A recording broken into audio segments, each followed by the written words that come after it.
Do you know what is equinox? On both March 21st and September 23rd, the sun shines vertically on the equator, or at this time, half of all the latitude's lines remains in light so that day and night are equal.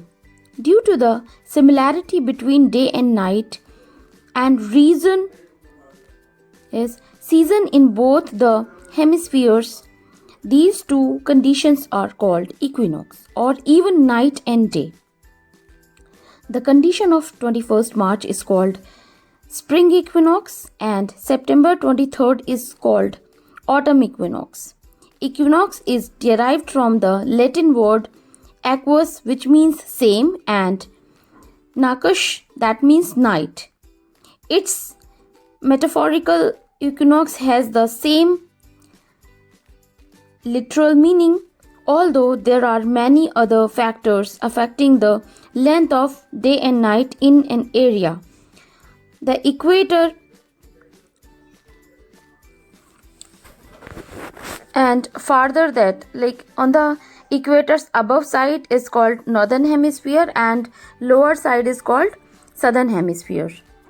The earth revolves around the sun, tilting 23.5 degree on its axis. Thus, once in a year, the earth is in this state when it is inclined towards the sun, and once it is inclined towards the other side of the sun. Similarly, a situation occurs twice a year when the earth is neither inclined towards the sun nor the other side of the sun, but in the middle. This condition is called equinox. So now we will talk about the difference between equinox and solstice. So the equinox is time of the year when the sun is nearest to the equatorial plane, giving equal length of day and night. यानी कि आपको समझ आएगा कि equinox में, अगर हम spring equinox की बात करते हैं, 21 मार्च को सूर्य की किरणें भूमध्य रेखा पर लंबवत होती हैं और दिन एवं रात की अवधि समान होती है. इस तिथि को वसंत विषुवत कहते हैं. On the other side, if we will talk about autumn equinox या शरद विषुवत, 23 सितंबर को भी सूर्य की किरणें भूमध्य रेखा पर लंबवत होती हैं और दिन और रात की अवधि समान होती है. इस तिथि को शरद विषुवत या फिर ऑटम इक्विनॉक्स कहते हैं. अब बात आती है सॉलिस्टिस की. So solstice is a Latin word जिसका मीनिंग होता है स्टिल्ड सन, यानी ठहरा हुआ सूर्य. यह एक प्राकृतिक घटना है जो कि पृथ्वी के प्रत्येक गोलार्ध में वर्ष में 2 बार होती है, एक बार ग्रीष्म ऋतु में और एक बार शीत ऋतु में, यानी कि winter solstice and summer solstice. अब विंटर सॉलिस्टिस की बात करते हैं. इस समय सूर्य मकर रेखा पर लंबवत चमकता है. इस स्थिति को शीत अयनांत कहते हैं या फिर सॉलिस्टिस. और उसके अलावा इस समय दक्षिणी गोलार्ध में दिन की अवधि लंबी तथा रात छोटी होती है. इसका मतलब है सूर्य के दक्षिणायन होने अर्थात दक्षिण गोलार्ध में उन्मुख होने की प्रक्रिया 23 सितंबर के बाद से पृथ्वी में जो ये भी चेंजेस हो रहे हैं, तो बाद में प्रारंभ हो जाती है, जिससे दक्षिणी गोलार्ध में दिन बड़े व रात छोटी होने लगती हैं. इस समय उत्तरी गोलार्ध में ठीक विपरीत स्थिति देखी जाती है और 22 सितंबर के उपरांत 21 मार्च तक सूर्य पुनः विषुवत रेखा की ओर उन्मुख होता है एवं दक्षिणी गोलार्ध में धीरे धीरे ग्रीष्म ऋतु की समाप्ति होती है. सो जो है सॉलिस्टिस है, एक तो 21 जून को होता है और एक होता है जो कि समर सॉलिस्टिस होता है और दूसरा होता है 22 दिसंबर को जो होता है विंटर सॉलिस्टिस.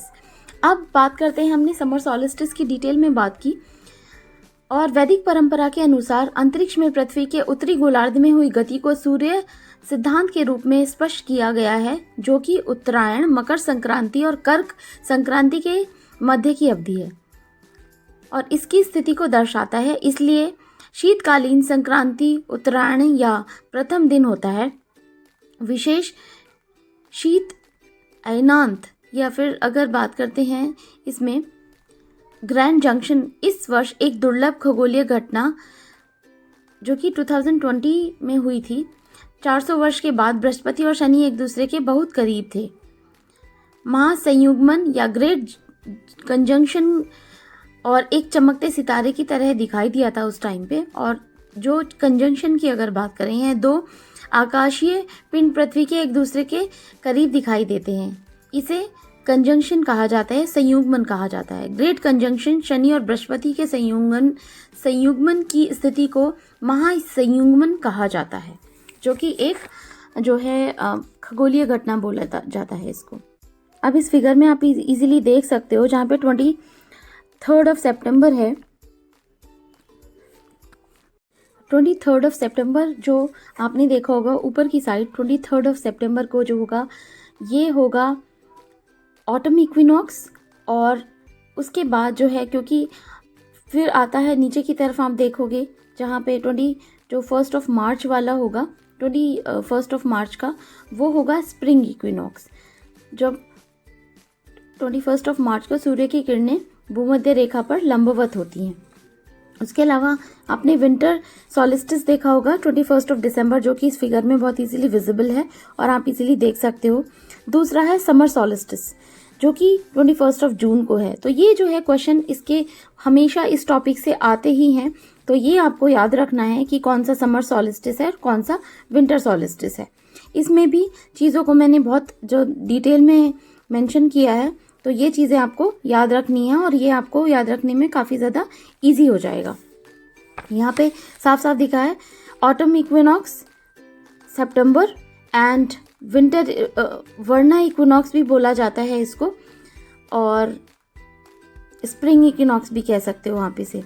और यहाँ पे जो है विजिबिलिटी शो हो रही है, सनरेज पड़ रही है पृथ्वी में अपनी एक्सिस की तरफ, जो कि विजिबल फ्रंट वाला पोर्शन है, वो आप इजीली इसको वीडियो को पॉज करके देख सकते हो। So one of the 2 lines in the year around 21 March and 22 सितंबर, यानी कि 21 मार्च को एग्जैक्ट होता है।